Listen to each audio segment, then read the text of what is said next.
I found out today when someone was listening to my cross product video that I didn't actually finish the video. I started coughing, turned off my recorder, and when I thought I turned it back on, apparently it did not turn back on. So here is the rest of what I wanted to explain about cross products.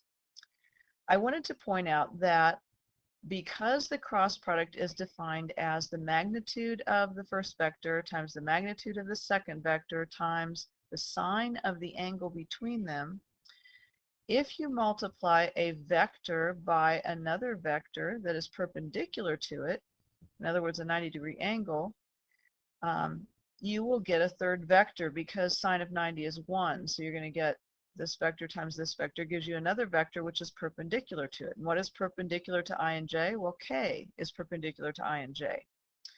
Applying the right-hand rule, if you push I times j with your curled fingers, your thumb will point in the direction of k, so you get k.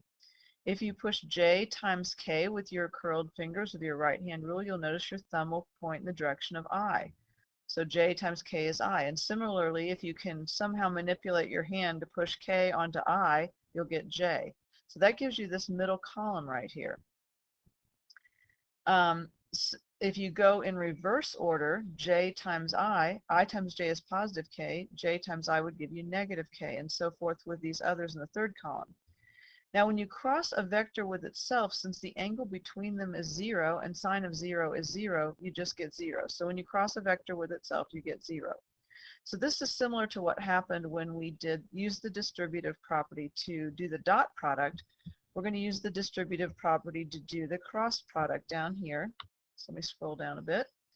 If we do the cross product of these two vectors, notice that I've written vector A 3i plus 5j plus 7k, and cross 11i plus 2j plus 13k.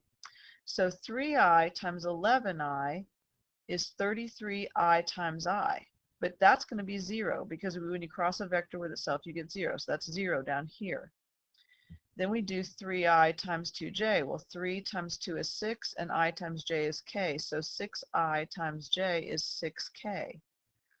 And then 3i times 13k is 39, but I times k turns out to be negative j, so negative 39j. And then you do 5j times each of them and 7k times each of them, and you end up with these 3 rows of multiplications. Every time you multiply a vector times itself, I times I, j times j, or k times k, you get zeros. So just like we had a diagonal row of non-zero numbers with the dot product and everything else was 0, now here the diagonal row is 0 and everything else we get results. So this is why this is called the outer product, because the inner part is 0 and the outer part gives us our results. If you add together the k's and the j's and the i's, you get 51i plus 38j minus 49k. But you might think this is a pretty tedious process, and trying to remember whether I times j is a positive k or a negative k and all of that would get very confusing and easy to mix up. So there is a much faster way to do this, and this is by writing the two vectors in a 3x3 determinant. It's a special number associated with a matrix you might recall from Algebra 2. The first row I'm going to put the I and the j and the k. The second row are the I, j, and k components of the first vector, and the third row is the I, j, and k components of vector b. To multiply or to evaluate a 3x3 determinant, I'm going to close this and get this out of the way. To evaluate a 3x3 determinant, you take the first row and you alternate the signs. So positive I, negative j, positive k. So that's where you get the I, the negative j, and the k.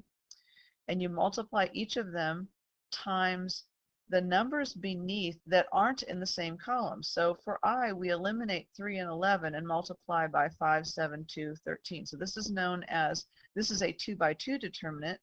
This is called breaking up this 3x3 determinant into its minors. So these are called the minors.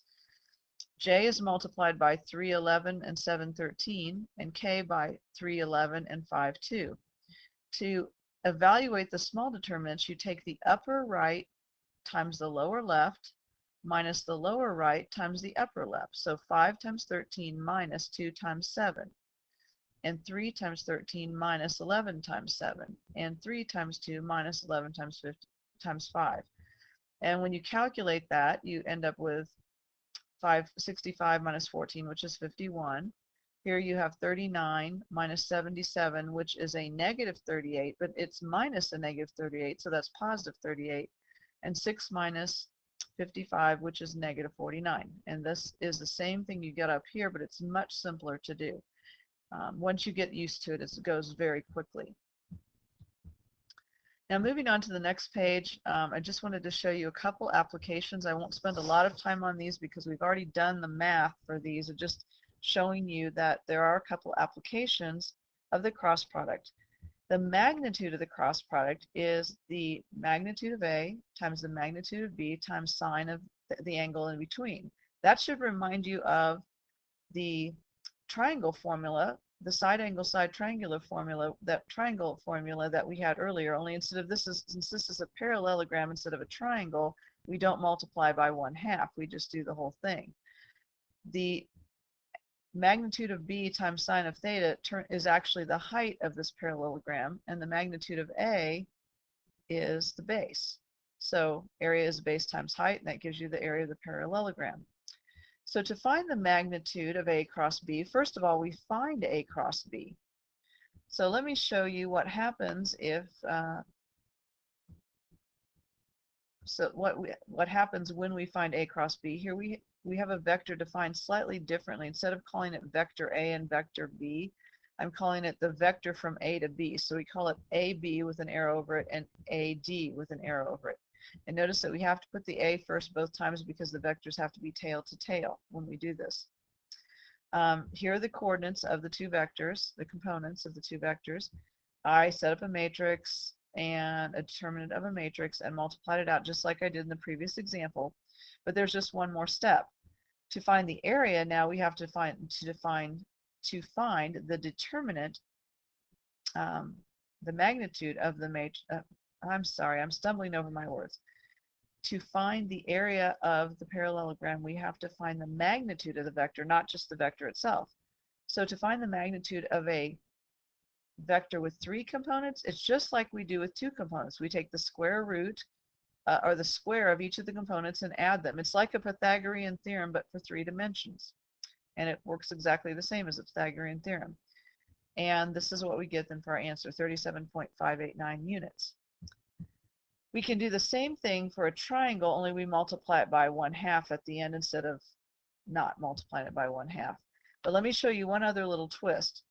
In this case, I'm naming my triangle using coordinates of the 3 points instead of just giving you the vectors to start with. So if I said, here are the coordinates of points P and Q and R, and this is a triangle located in a 3-dimensional space, to figure out the vectors involved, I have to actually reposition these vectors with their tail at the origin. And I'm not going to redraw them, but to reposition them, you do what we did at the bottom of the first page of notes. You take the I, J, and K components of the second vector and subtract the I, J, and K components of the first vector, or the beginning point, I should say. So this is the tip of the vector at Q, the tail at P. So you take the components of the tip minus the components of the tail, tip minus tail.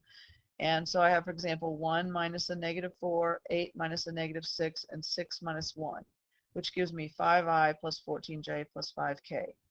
Then for PR, I do r minus p, and I get 11i plus 9j plus 1k.